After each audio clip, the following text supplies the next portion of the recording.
নমস্কার বন্ধুরা, পঞ্চগড় জেলার দেবীগঞ্জ উত্তরবঙ্গের করতোয়া সেতু রোডের যে টোলটি, সেই টোলটিকে অমান্য করে একটি বাস লাগিয়ে দিয়ে মার্কেটের ভিতরে চলে আসে। একটি দুঃখজনক দুর্ঘটনা।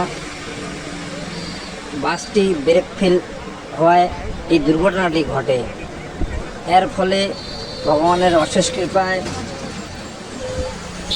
যাত্রীদের কোনো কিছু হয় না এবং সবাই সুস্থ আছে, সবাই ভালো আছে। সেই দৃশ্যটি আপনাদেরকে দেখাচ্ছি।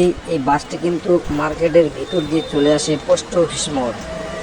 ড্রাইভার অনেক চেষ্টা করেছে ব্রেক ফেল হওয়া গাড়িটিকে কন্ট্রোল করায়, না হয়তো অনেক দুঃখজনক ঘটনা আমাদেরকে দেখতে হইতো আজকে দেবীগঞ্জে।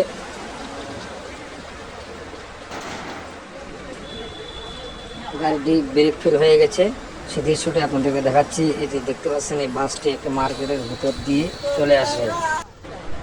মার্কেটে একটি মোটরসাইকেলের গ্যারেজ ছিল, সে গ্যারেজের উপর দিয়ে আসার কারণে একটি মোটরসাইকেলের উপর দিয়ে চলে আসে।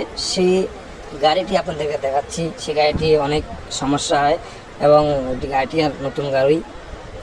ভালো থাকবেন, সুস্থ থাকবেন। ভিডিওটি দেখার জন্য ধন্যবাদ।